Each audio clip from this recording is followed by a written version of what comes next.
ನಾನು ಕೇಳಿದ ಬೆಲೆ ಒಪ್ಪಿಗೆ ಇದೆಯಾ? ಮೇಡಮ್, ಈಗ ಕಂಪನಿ ತುಂಬ ಲಾಭದಲ್ಲಿ ನಡೀತಾ ಇದೆ. ಇನ್ನೊಂದು ಸ್ವಲ್ಪ ಜಾಸ್ತಿ ಮಾಡಿದ್ರೆ ಚೆನ್ನಾಗಿರೋದು.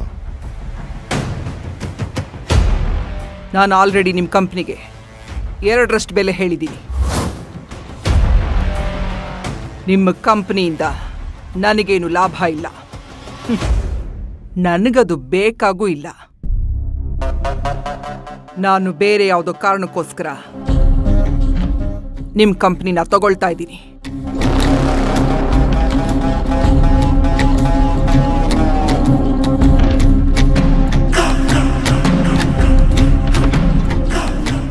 ಇಷ್ಟ ಇದ್ರೆ ಕೊಡಬಹುದು, ಇಲ್ಲ ಅಂದ್ರೆ ಹೇಗ್ ತಗೊಳ್ಬೇಕು ಅಂತ ನನಗೆ ಚೆನ್ನಾಗಿ ಗೊತ್ತಿದೆ.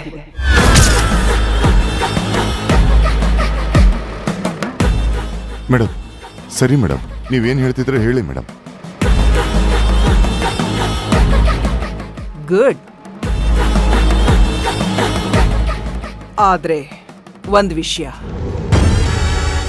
ನಿಮ್ಮ ಕಂಪ್ನಿಲಿ ಕೆಲಸ ಮಾಡ್ತಿದ್ದಾರಲ್ಲ ಶಿವಗಾಮಿ ಮತ್ತೆ ಅಶೋಕ್, ಅವರಿಬ್ಬರಿಗೆ ಈ ವಿಷಯ ಗೊತ್ತಾಗಬಾರ್ದು ಅಷ್ಟೇ ತಾನೇ? ಗುಡ್, ಚೆನ್ನಾಗೇ ತಿಳ್ಕೊಂಡಿದ್ದೀರಾ. ಮೇಡಮ್, ರಿಜಿಸ್ಟ್ರೇಷನ್ ಮಾಡಿಕೊಡಿ ಮೇಡಮ್. ಆಲ್ರೆಡಿ ನಿಮ್ಮ ಕಂಪನಿ ನನ್ನ ಹೆಸರಿಗೆ ರಿಜಿಸ್ಟರ್ ಆಗೋಯ್ತು.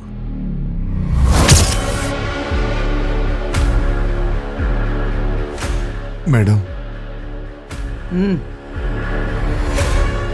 ದುಡ್ಡು ನೀವು ಮನೆಗೆ ಹೋಗೋಷ್ಟೊತ್ತಿಗೆ ತಲುಪುತ್ತೆ. ನೀವಿನ್ ಹೊರಡ್ಬೋದು. ಸರಿ ಮೇಡಮ್.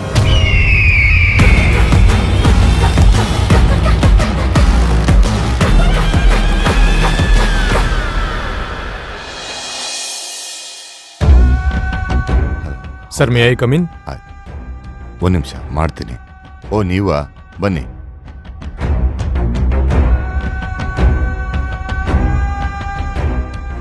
ಏನು ವಿಷಯ? ಏನೋ ಮಾತಾಡಬೇಕು ಅಂದ್ರಿ? ಸರ್, ನಿಮ್ಮ ಹತ್ರ ಪೇಮೆಂಟ್ ಬಗ್ಗೆ ಮಾತಾಡಬೇಕಿತ್ತು. ನಾನು ನಿಮ್ಮ ಹತ್ರ ಒಂದು ವಿಷಯ ಮಾತಾಡಬೇಕಿತ್ತು.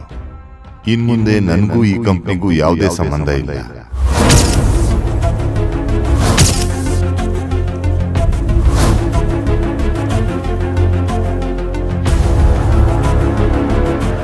ಈ ಕಂಪ್ನಿನ ಒಳ್ಳೆ ಲಾಭಕ್ಕೆ ಮಾರಿದ್ದೀನಿ.